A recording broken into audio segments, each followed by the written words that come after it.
They said women behind a sniper rifle were a liability. Too emotional. Too fragile. Unfit to carry the weight of war.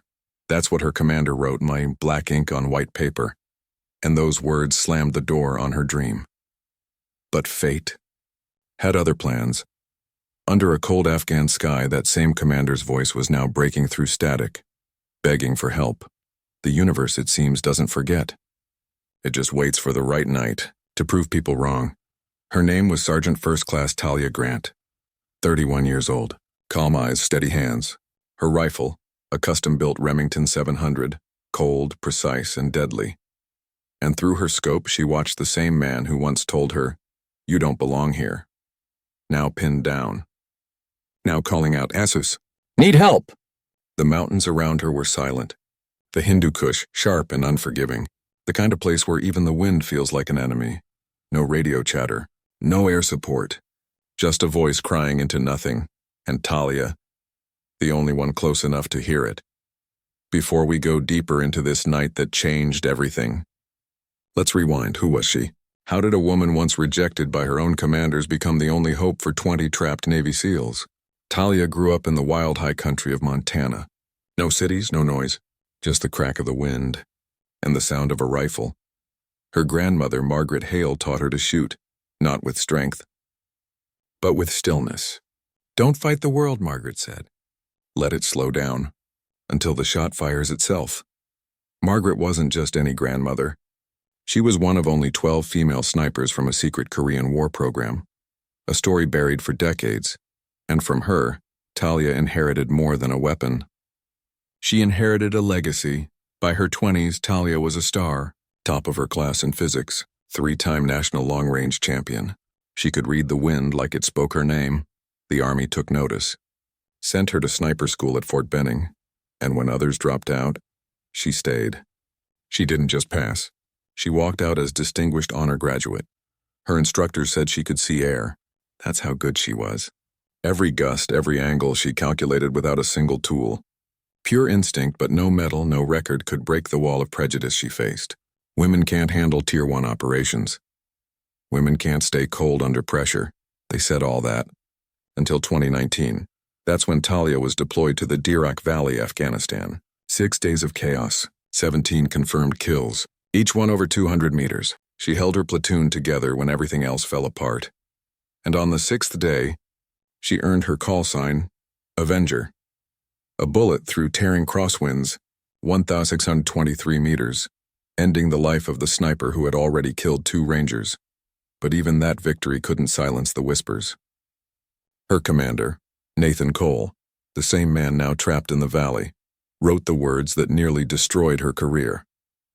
Women lack the strength, the detachment, the stamina, and with that, her future was gone.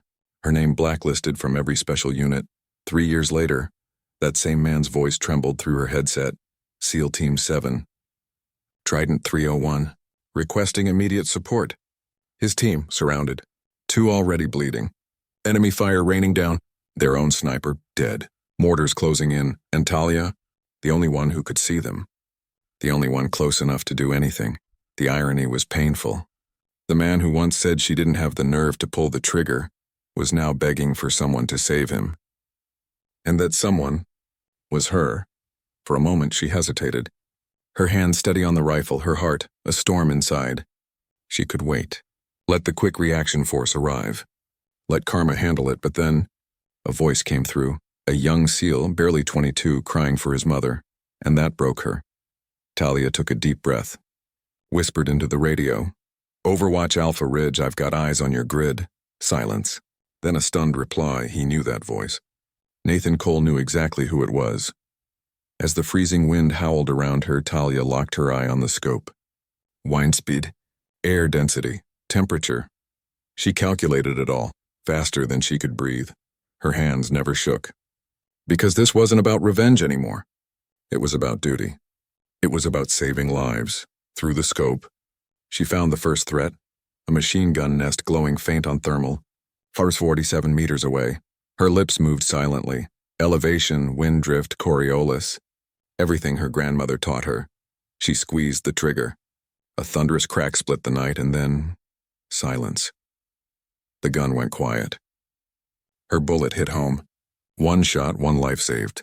And she wasn't stopping there, because this night, the night they called her unfit, was the night she would prove them all wrong.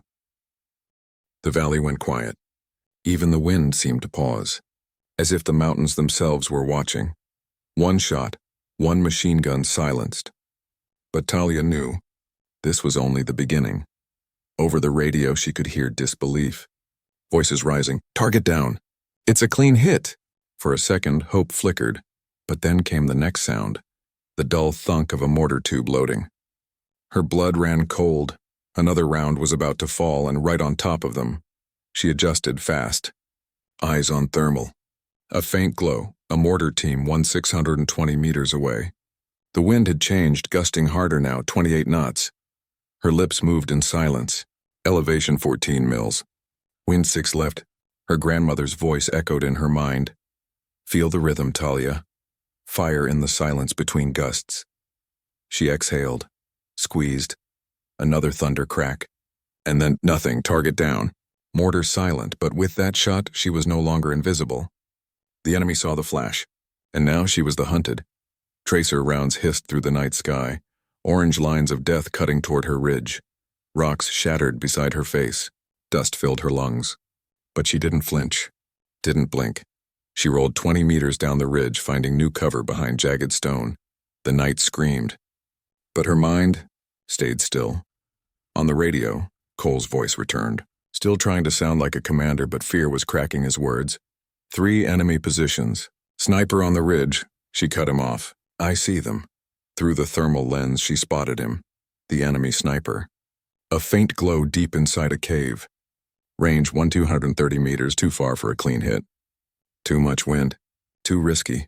But risk was something she'd lived with her entire life. The wind howled. Her breath frosted inside the mask. Every second felt heavy, like the world itself was holding its breath. The enemy sniper fired first.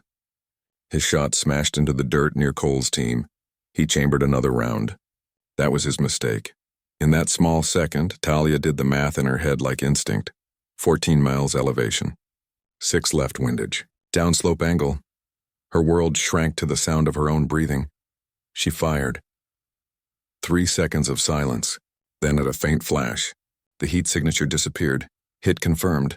Enemy sniper down. Cole's voice broke through the static. A mix of shock and something else. Respect. But Talia wasn't celebrating. She knew better. This wasn't over. 4 more firing positions flared on her scope. The enemy was regrouping. They were moving fast and closing in. She checked her ammo, 18 rounds left. That's it, and 20 SEALs still trapped below. She scanned again. On the right flank, movement. Shadows crawling through the canyon. 12 fighters, maybe more. They were heading for the dead space. You were in the blind spot the SEALs couldn't see or shoot. Cole's voice cracked. They're in the dead zone. We can't hit them. But from Talia's ridge, she could, 700 meters. Moving targets, heavy wind, and 30 seconds before they reached the team. Her mind raced. At sniper school, they called this theoretical shooting. Impossible in real life. But her grandmother used to say, nothing's impossible if you can hear the wind breathe. So she listened. To the rhythm of the storm. To the gaps between gusts. She waited. Then fired, one dropped. Then another. And another. Each shot a heartbeat. Each heartbeat a life saved. Panic spread in the enemy ranks. They scattered. But she was already tracking them. Her scope danced. Her trigger followed, 8 down, 9, 10, 12 shots in 90 seconds. The air burned with gunfire. Her magazine almost empty. But her will, unshaken. By the time the 12th fell, the enemy advance had collapsed. The dead zone was clear. The SEALs were still alive, and just then she heard it. The low hum of rotor blades, Apaches. The quick reaction force was here. The sky lit up with 30mm cannon fire. Thunder rolled through the valley. Flames tore the darkness apart. Down below, Cole's team began to move, dragging the wounded, shouting coordinates. Hope had returned, and from her ridge, Talia stayed silent, still watching, still protecting. She didn't lower her rifle. Not until the last man was clear. 6 hours later, she finally stood. Her fingers numb, her face pale from the cold. But her eyes, calm. She had fired 23 rounds that night, 17 confirmed kills, and not a single SEAL left behind. As dawn broke over the Hindu Kush, she packed her rifle and looked down the valley, where her name had once been erased. Now, it was written in history, because that night, the woman they called too emotional became the reason 20 men lived to see morning. And in the SEAL team's radio logs, they gave her a new name, the Guardian Angel. When the dust settled, the valley was quiet again. No gunfire. No screams. Just the soft sound of rotor blades fading into the dawn. Talia stayed on that ridge, rifle steady, scope scanning back until the last helicopter disappeared beyond the mountains. 6 long hours. Alone. Cold. Watching. Her hands were numb. Her lips cracked from the wind. But she didn't move. Because soldiers don't leave until their people are safe, even when those people once called them unfit. Down below, the survivors of SEAL Team 7 limped into the waiting aircrafts.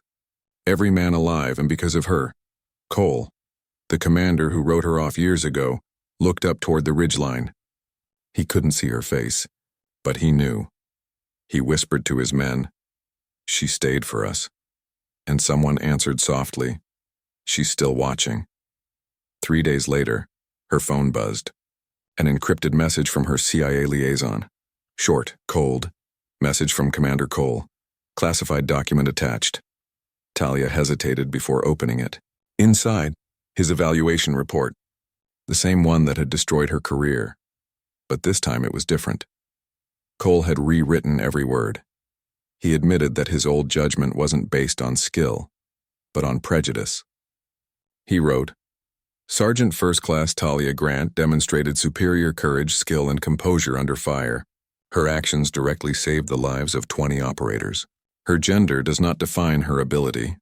Her actions do. And at the bottom he added something unexpected. Request that she train my sniper unit. Talia stared at the screen for a long time. No smile, no tears. Just silence, because for her this wasn't about revenge.